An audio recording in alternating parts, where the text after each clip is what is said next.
Fanfic Corner, presented by Jennifer.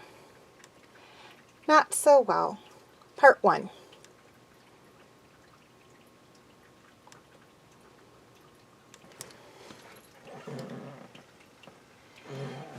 The sun shined brightly through the window of the gunner's area. A tired girl squinted her eyes, pulling the light blanket over her face to prevent the light from invading her sleep. But in the end was defeated.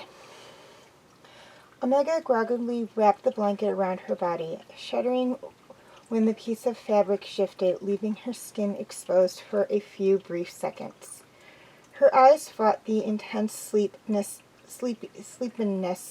despite her having gone to bed at a fairly decent time. Long golden strands of hair stuck to her forehead. Omega panicked to herself. She didn't know what was wrong with her.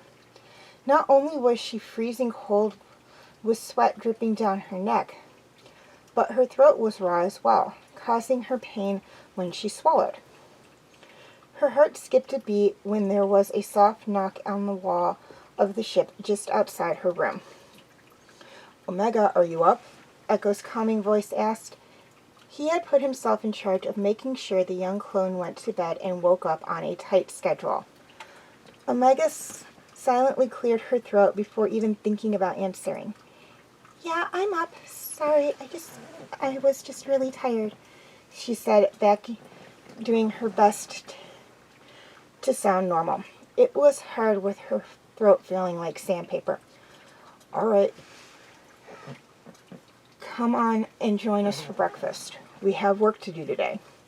She heard his footsteps disappear back down the ladder. Omega sucked in a sharp breath before lugging herself away from the warmth of her blanket, the cold air biting at her skin. She stumbled into the cockpit, being careful not to alarm the others with her sudden wave of dizziness. "There you are. I was beginning to wonder what was taking so long," Hunter smiled, handing her a ration bar. Omega simply nodded, taking the smallest bites she could muster without feeling like she was going to throw up.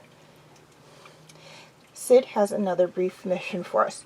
It shouldn't take up the whole day, but it will require much-needed planning if we are to pull it off," Tex said, his eyes glued to the data pad in his hand. "Is she hiding any important information again?" Echo grimaced, remembering the whole Moochie situation. "Her description seems very straightforward," the intelligent clone responded. "Do we get to blow anything up this time?" Wrecker asked with a hopeful expression. "All the past missions have been too quiet." Tech rolled his eyes.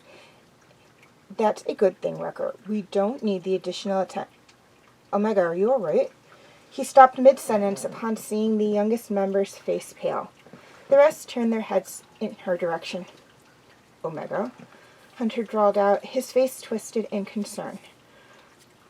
Omega tried hard not to be a distraction, but she couldn't pretend any longer. The minute Tech called her out, she raced out of the pit and into the small fresher. She heaved into the toilet, the littlest bit of food she had ingested coming up. Tears threatened to spill out of her eyes as a herd of people came running to her position. She shakily stood up to greet them. Omega, what's wrong? Hunter entered the fresher first, kneeling beside her, one hand on her shoulder. I don't know, she rasped. I woke up and didn't feel very good. Her voice wobbled, unsure of what had come over her in just one night. Hunter immediately placed a hand on her forehead. His face fell as he barked some orders to Tech and Echo. You have a temperature, that's for sure. Let's just get you back into bed for now, he said softly. He picked her up and passed her off to the larger clone with him. Omega wrapped her arms around Wrecker's neck, letting her head rest comfortably on his shoulder. Her eyelids were heavy. Tech rummaged through one of the ship's compartments to find some medicine.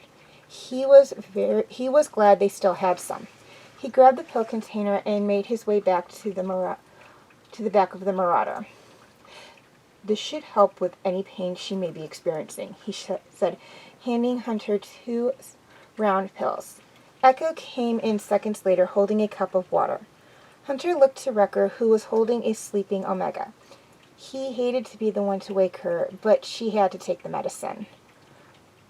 Omega. He watched as she slowly came back. Hey, can you swallow this real quick for me? Wrecker carefully set her down upright on his bunk. Her head bobbed up and down. Hunter handed her the pills and glass of water. Once she took what she was given, her arms stretched out again for the comfort of Wrecker, who picked her up once more. Looks like we won't be going on a mission today, Echo said, rubbing a gentle hand on Omega's back. I'll calm Sid. She'll understand. We'll be in need of more medical supplies. I'll go to the market and pick some up, Tech said, putting his helmet on before exiting the ship in a hurry. Hunter, Wrecker whispered, trying not to wake the girl that had already fallen back to sleep. I think she's cold. He nodded to her shivering form. Hunter quickly ran to the gunner's mount and grabbed the blanket that was in a clump on the floor. When he came back, he found Wrecker sitting in a chair, Omega clinging to him for dear life. He gently placed the fabric over her and watched in relief as her breathing evened out. Looks like you're stuck here for a while, the sergeant chuckled. Wrecker smiled down at their kid. Yeah, but I don't mind.